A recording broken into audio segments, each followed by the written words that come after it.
All right. Welcome, everybody, to episode number 44 of the Daily BLP. I'm your host, Brian Collins. With me today is Matt Dugan out in Colorado. How you doing, Matt? Doing good, brother. Glad to be here. Author, creator, franchise extraordinaire, Matthew Dugan. Glad you're on the show, bud. And over in the chair is Declan Raymond. How you doing, Declan? You can't hear you because you don't have a mic. That's on purpose. Anyway, next time maybe I'll give you a mic. Declan's doing good. He's doing great. He had an awesome baseball game yesterday. We'll talk about that a little later in the show. Before we get started, though, just a little quick word from one of our great sponsors over here at Panacea Smart Solutions, PanaTech Managed IT Services. We are your go-to partner for secure, reliable, small to medium business IT. We handle 24/7 monitoring, cybersecurity, and consulting, everything you can think of when it comes to IT. Learn more over at panatechexperts.com. If you really want to get fancy, go to panatechexperts.com/start. Watch a video of me. Got a little self-guided sales video. See how we work. See our value proposition. Below that is a button, Customize Agreement. You can go there. There's a little web form. You fill it out. A little bit of info about your business, name, what your email address is, things like that. And then you can put down, okay, how many computers do you have? How many servers do you have? Do you have any? What kind of support do you want? Fill that stuff in, hit submit, and you will automatically see a version of a service agreement so you can find out how much it costs to work with us on a continuous basis. Again, panatechexperts.com/start. Speaking of starting, let's get this show started. All right, Declan, you have cut to the camera already. That's awesome. Let's get right into segment number one. How was today? Matt, how was your day in business? How was Pivot Studios doing today? It was a great day. Doing good. A lot of operational kind of stuff today. So just pretty much, going over scripts, videos, logos, things like that for upcoming shows and things like that. So it's been good. It's looking like it might, weather-wise, thunderstorm potentially here today. What? So we'll see what happens there. But yeah, other than that, Tuesday, Wednesday is usually more of operational kind of days. And then Thursday, Fridays, kind of more, salesy types of days. So that's what it was looking like for me today. How about yourself? Cool. Today, got in early at 8:30. I know that's not early for most people. I'm up earlier than that, before anybody in comments starts saying I'm a lazy business owner guy, just kind of, letting it cruise into, to home. I was up early. Today's Wednesday. Wednesday in the Collins household is leg day. So it's literally the only day now that I can get my son up out of bed to go work out with me. For some reason, he's a crazy person. He is a Collins, so par for the course. He loves leg day. And so we head out to Planet Fitness this morning, got some leg exercises in, a little bit of quad, a little bit of hammy, a little bit of abductor work, a little glute work, and a little core, So got the blood flowing, and then got into work at about 8:30. Deck came with me today. Deck works for our company. He is our... What does your desk plate say, Declan? Is it like Director of Environmental Services? Yes. He is our Director of Environmental Services. Nice. Otherwise affectionately known as, he cleans the toilets and the floors, and he just cleans the place up. So you got to start somewhere. You don't start at the top, even if you are the son of someone at the top, You got it. So he keeps the place tidy. So he comes in with me once a week, keeps the place tidy. He gets paid. So don't anybody tell him just child slave labor. Child labor laws. Yep. So he gets paid better than any of his buddies. That's for sure.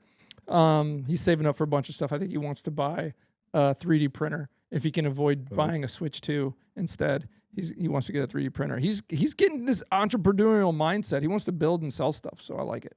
Nice. Anyway, so we got in. I had some finish up work due for my presentation that I had today at 1:00.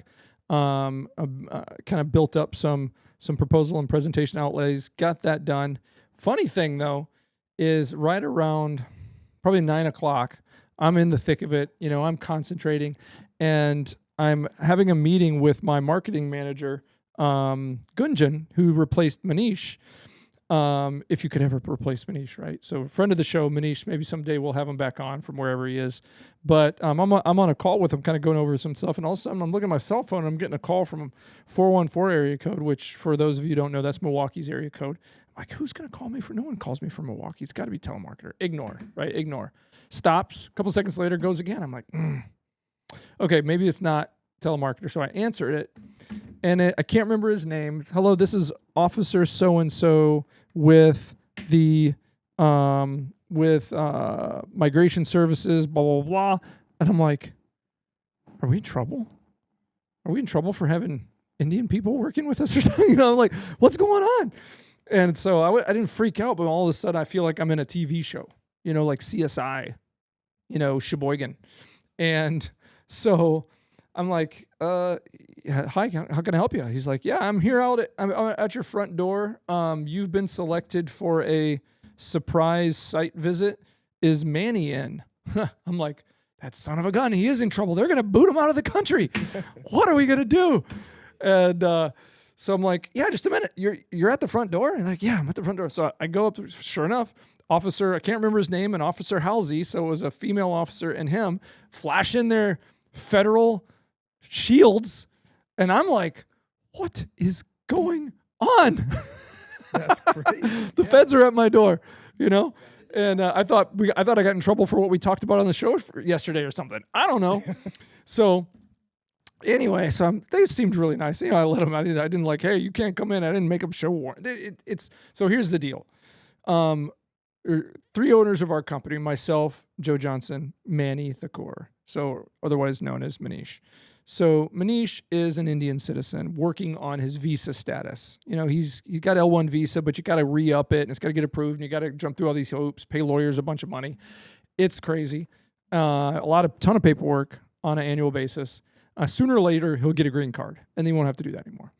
But on that visa, you have to provide all this legitimate paperwork that you have a real company, that you're really operating, that you have a real office, that you work in that office, that you're not just making a fake shell company that you're running from another country trying to launder money or something, right?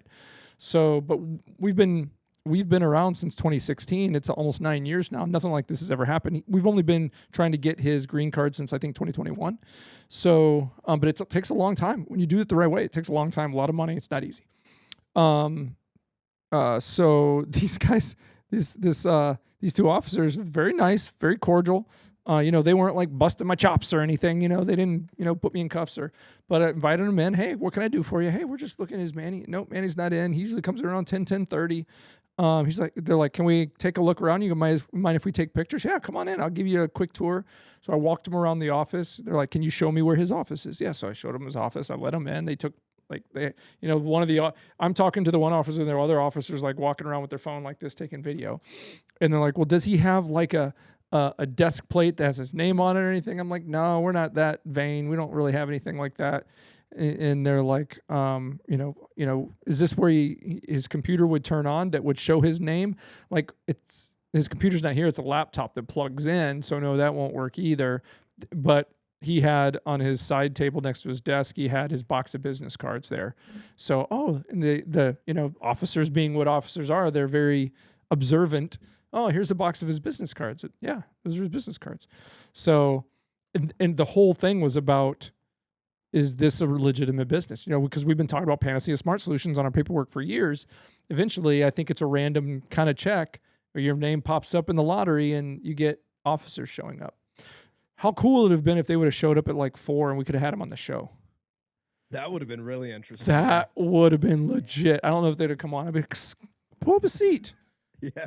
Come sit at my desk. Let's talk about Manny. I'll tell you anything you want to know. Yep. I've got cool video of them in Vegas. You're never going to believe it. No, but anyway, so that would have been, I'm not sure they would have done that, but that would have been fun.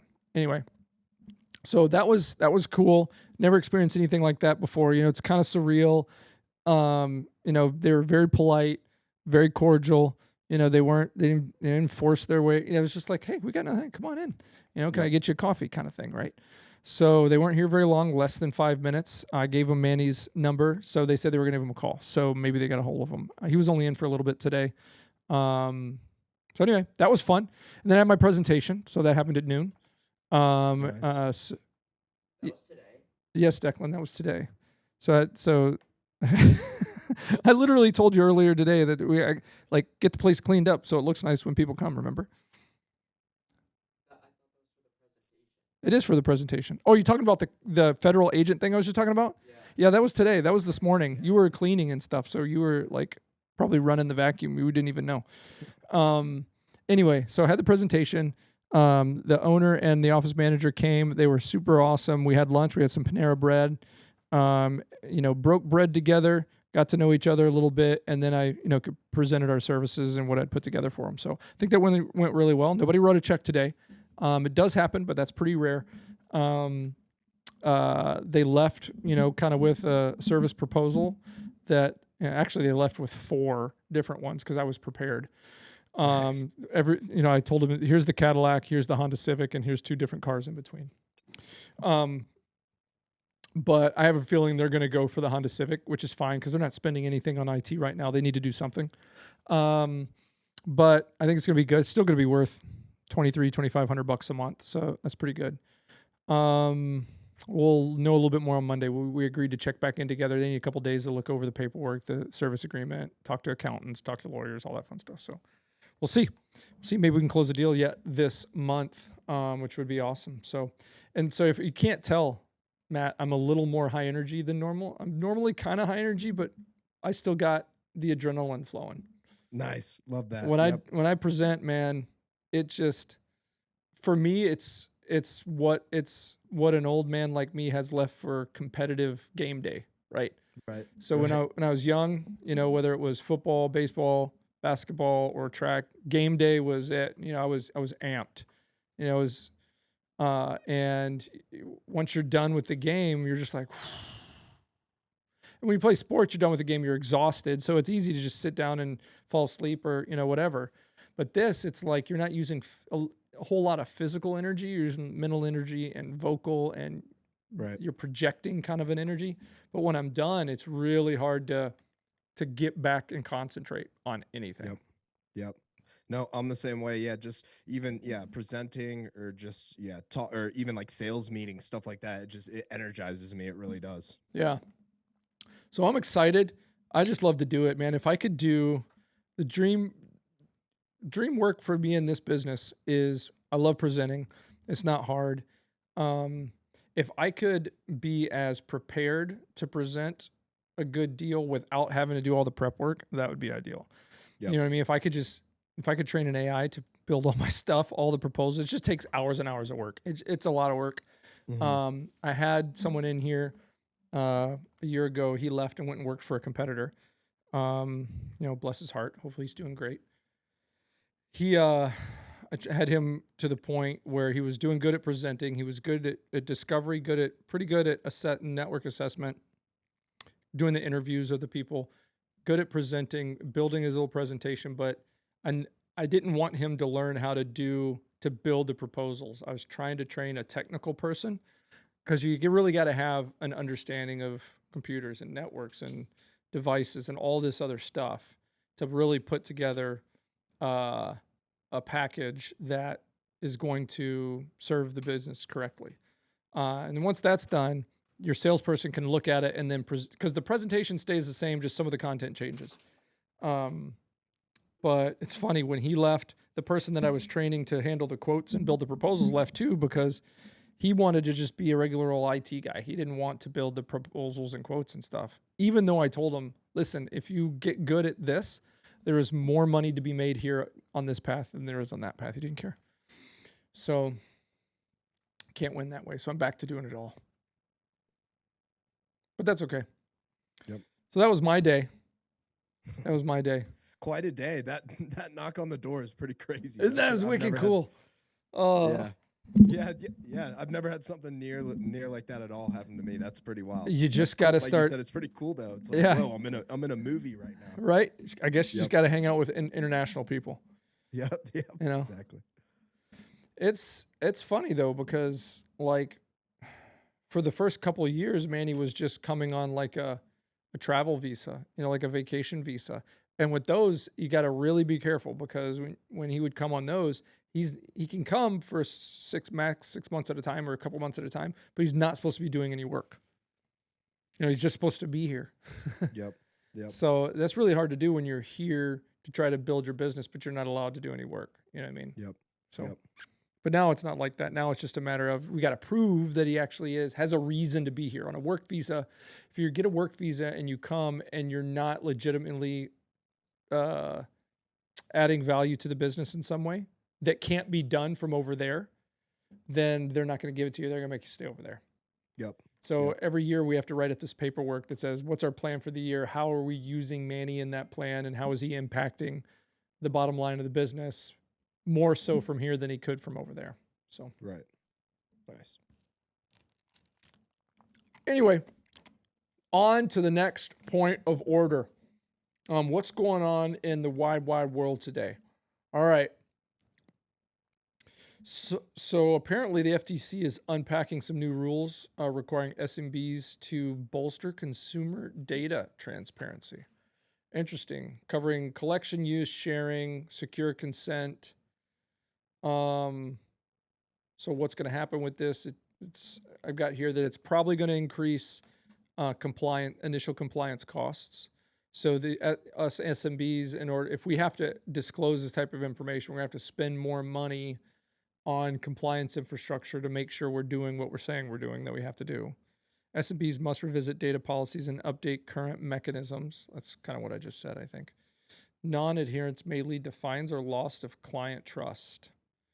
So what do you do? What do you do if you got to do this? Well, what you got to do is start some internal audits, understand what you're doing for your clients. Are you responsible for any sort of proprietary data, private data, personal health information, PHI, that kind of stuff? Audit internally, kind of map out where that data is, how it flows through your business, update the privacy notices to your clients, and you make sure if it comes down to it's a big deal to do those things, you got to make it a top priority. So I guess they call it a first data strategy, or sorry, a data first strategy. So there you go, Matt. Boom. Got it. So do you have any situations in your line of work where you're having to protect this kind of stuff? Not really consumer data. I wouldn't really say we do have some clients where their sole purpose is they're collecting data and they're, marketing analytics companies and things like that. So not really too much. I don't think in this avenue. I mean, the most data that we really get is, you know, personal Instagrams, YouTube, Google accounts, and things like Yeah, that. be So able to maybe log the in, data, right?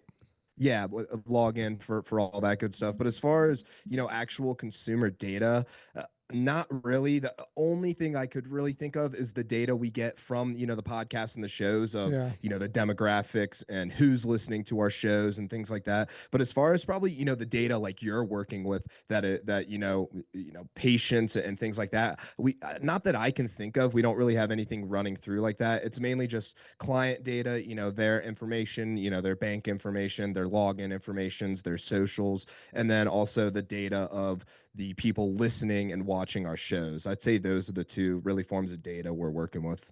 Yeah. And the people who are listening and watching, there's not a direct line of responsibility, right? It's like you can get like demographic data, kind of young, old, middle-aged, where they are, geographic, right? Geolocated Yep. data, that kind of stuff. And that doesn't necessarily pinpoint an individual's first, middle, last name, and the things they're doing every day, that kind of stuff. But I think you take a company like, they're not exactly an SMB, but like take a company like Alexa, and they've got Alexa things in your house, and they're Yep. listening to you talk, and they're and now that information is being recorded to a certain degree. So if they're going to protect that, they have to they probably has to disclose that they're doing that, and that here's by pressing this button, you won't hold them liable if someone steals it or something. I don't know. Right. Yep. But in our case, yeah. So yeah, for sure. So the healthcare side of business, we're working with clinics, and we've got access to systems that do that kind of that stuff. So we have to be really hard on internal company security and client security. Like when we go in, we're like, what are you guys doing to secure yourselves? We're doing A, B, and C. Okay, that's great. Or we'll come in and they'll say, well, nothing, Yep. So you're doing everything on your computer, but you're not protecting your computer. Yep. Okay. So we got to talk about that, Yep. right? Because even though we're a third party provider to somebody else, the issues can go both ways. Someone could get on their stuff and make their way to our stuff too. So you gotta be careful. Okay. Next segment. All right. Yeah. NBA Finals, game 3 tonight. So I listened to game 2. That was fun. I didn't commit to upgrading my ABC, Hulu, Disney Plus. I'm a cheapo. I didn't even look, honestly. I think it's like an extra $10 a month. I think I could probably just turn it on and watch the next few games. Maybe I'll do that tonight, but I couldn't do it last time, but I didn't do it mainly because the first quarter was already over by the time I could sit down. So I just found it on ESPN radio, my computer, synced it up to speakers in the office, and then just listened while I got some other things done. So that was kind of cool. It's talking the other day about it was, yeah, it was reminiscent of back in the day. You'd be doing something and just listening to the radio because that's all you had. Yep. So that was cool. I don't know. The first game had me optimistic about Indiana. It's so funny with playoff series is like game to game, the teams look so drastically different. I guess it's like that with every sport though, but I don't know. I don't know if Indiana has, it's not funny. I'm so wavering in my belief. I need to have faith, I guess. Right. But OKC is they're just so, man, they can score everywhere. Yep. And they got and great defense. Fast. And they're fast. And they got great defense. And they're causing turnovers. And if you can, game 1, 25 turnovers Indiana had, but I think OKC only scored like 4 points on 25 turnovers. That's not a very good ratio. Last game, 15 turnovers, 14 points off of those turnovers. That's huge. That's huge. Yep, it is. It's hard to win games in any sport if when you're in possession of it, that you turn it over, multiple times before you have a chance to score, and they go down and score. Yeah. So I don't know. What do you think? It's back in Indiana, so that's one thing. Yeah, I don't know. I think it'll at least go to game 6 or 7. Like you said, OKC is just so good, but I think at home, the Pacers, they can get it a little bit just because, those fans are probably going to just be going crazy because it's the Pacers and they're in the finals. I really think it's going to come down to, who's got the grit to really put up, 6 to 7, high endurance, high powered games. Right. And I mean, they're both really young teams, but it seems like just looking at it out there that OKC might just be a little more hungrier as far as the people on the team. And, they've been around a little bit longer and they feel like they have a little more to prove as to where the Pacers just getting to the finals. It's kind of like, okay, they've accomplished their thing there, but OKC just seems a little hungrier. I feel like just seeing the players and looking at them. But like I was saying, I think it'll go down to the wire to the last 1 or 2 games. Yeah. Hey, Deck, real quick, can you transition in OBS over to the Zoom? There you go. Cool. Yeah, I hope so. I mean, and the next 2 games are in Indiana, right? So like you said, Indiana did what nobody expected is they split in Oklahoma City. So if Indiana can get one of the 2, we know it'll at least come out of the first 4 games 2-2, right? And then you're right. It's got to at least go 5 if they can pull off a win at home here.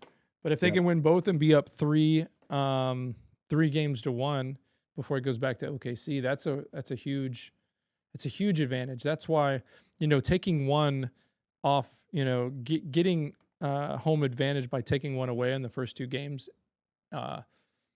is a huge deal. Yeah. It can't be 100%. Understated. So, but a lot of pressure on them, man. I was looking at yesterday the MVP ladder, like the vote where kind of people think the voting for finals MVP is going. And like, I was looking at the stats of the people in the ladder, and SGA is averaging like 30 a night or more. Yeah. and Halliburton's the next one on there, and he's averaging 15 a night. And that's That's pretty not, wild. yeah, that's not superstar numbers. Halliburton's great, but it's like, um, he's not on that level. So Yeah. cool, man. All right, well, I know I'll at least listen to it. It's fun listening to it. I do really want to try to watch it. I want to try to see if I can. I don't know if Declan wants to watch it with me. Maybe he will, but Arya definitely will. Should like that. All right. Last segment of the day. Coach Collins coached his first home game of the season. Declan had his first home game of the season. This is game 3. Talked about it a little bit, I think, yesterday on the show. We got boat raced our first two games against 2 really good teams. We struggled with pitching, but I really wanted to pitch 2 guys that I think can pitch. They're just really inconsistent right now. So a lot of walks those first 2 games, which killed us. But I did find in the last game we had 2 guys that can pitch. It's just whether or not they're going to make it to every game because they play a different game. So started our first guy, Sebastian, and he had a great first inning. We were home, so we were in the field first. And Deck, did they score any in the first inning? I think they scored 1 or 2, right? I think they only scored 2 in the first inning, which is pretty good. He had a pretty good inning, better, first side than we've had all year. And then,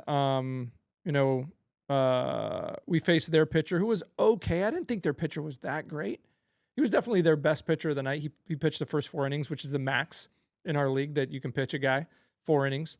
And he was okay. He didn't he didn't throw heaters really hard, or he didn't have nasty stuff. I just feel like we didn't get to practice Sunday because we got rained out and the field was a mess, so we didn't practice. We played Friday. We would normally have practice on Sunday. And then we do BP before the game, but I didn't throw the BP. My assistant coach, Atticus, did, and he does a good job. I just don't think he varies it up a lot. What I like to do is I do about 15 to 20 pitches each, super slow to start, and then I back up a little bit more. And the more I back up, I give more of a kind of a release that they might see from a pitcher to kind of help them with timing and see a ball come harder and stuff. But the whole first, it took us 4 innings to get through our entire team. So we're typically early in the season, all the teams like to bat all their guys, especially if they have big teams. That way it keeps guys motivated to get better and want to play. So both teams, he had 14 guys, we have 16 guys.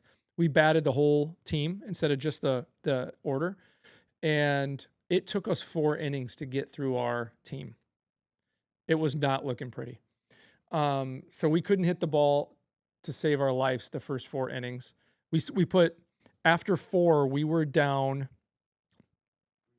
18-6 after 4. 18-6. It was 18-2 after 3. But we put some points on the board after in the 4th inning. We got kind of lucky. It was looking good, but we're like, there's no way we're coming back from 18. Well, the thing is 4 innings, they got to pull their pitcher.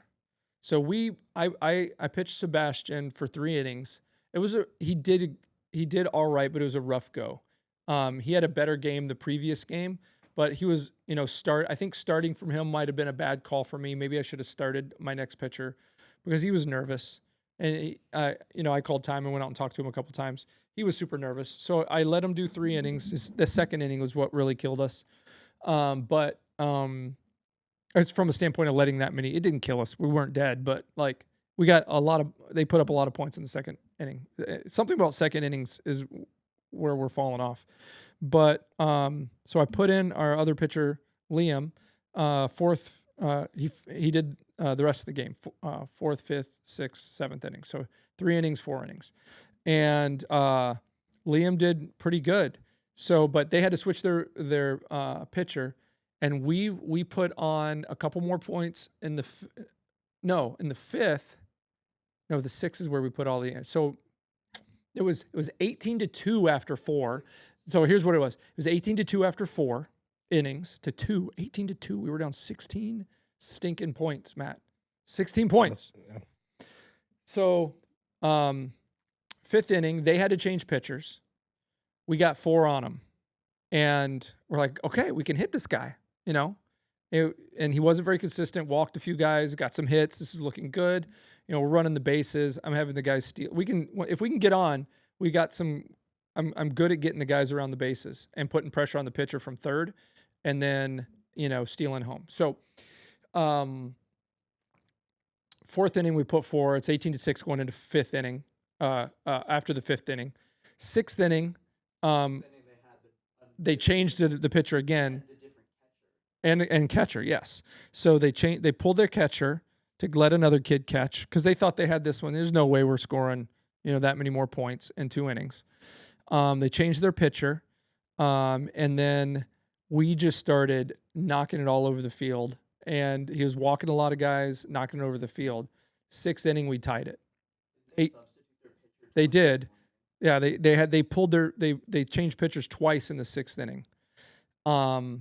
And so we tied it at 18 after 6. 7 innings is all we play. And then they come up to bat. We had a really good inning, but they scored 1. They got a guy on base. He was a fast guy. He stole second, stole third on a pass ball, and then walked 2 guys and walked him in. Then we got 3 outs. I was like, okay, you know, we've seen that they kept the same pitcher from the end of the 6th. We've seen the guy. He can throw a little bit harder, but he's wild. And we're at a pretty good part of the lineup. 3 good hitters that should be able to hit. And yeah, it was a 1-2-3 inning. We didn't score. Sucked. But the guys were geeked. I tell you what, like the first part of that game, it was rough. It was rough for me because we're down so much. And I could tell they were checking out. You know what I mean? Like they were goofing around in the dugout and not really paying attention anymore. Guys were making silly mistakes out on the field, like catcher overthrowing the pitcher and nobody else paying attention. The ball's just sitting there, so the guy on third runs home. You know what I mean? Like that kind of stuff that shouldn't be happening at this age. And so, yeah, it was rough. But then that 6th inning, that's the thing about this league is if pitching is everything. The first pitcher, what I would say compared to the other teams we played, wasn't as good, but he was good enough to keep us from putting too many points on. And they would have won that game could he pitch the whole thing. But he couldn't, so they didn't have another guy to play. And we knocked the other guys around, and then we just ran out of gas. But even though we didn't pull it off, it was a lot of fun. So nice. That was it, man. I was like, my heart was pounding. My knees were kind of shaky. I went and talked to the other coach after the game, and I was like, "Hey, man, were you as fired up as I was and stuff?" He's like, "Yeah, man." I'm like, my heart was pounding, my knees were shaking. It was crazy, and so it was fun. So it was a good time. You got to get back around to getting coaching or something, Matt. I think you'd like it. Yeah, definitely, 100%. So. But that was a similar team. That was only their second game of the season. Their first game of the season, they played another county team that beat them like 22-0 or something. It was really bad. So they're a very comparable skill set to ours. I wish we played again. We might play them again in the tournament. Hopefully we do. I wish I could play them a couple more times, and then I think the next time we played them, we'd probably beat them. But that was it. Go get involved in kids' sports if you're an athlete and you don't get to play much anymore. It's worth it. You'll get that good old familiar feeling again of competition, even though you're not out there doing the work on the field. You get to live vicariously through the ups and downs of, competitive team sports. So it was fun. That's all I got, man. You got anything else, Matt? Nope, that's it. Yeah, that was good stuff, and good luck in the first home game tonight. That should be fun. All right. That's it for episode 44 of the Daily BLP. Thanks everybody for tuning in. We'll talk to everyone tomorrow.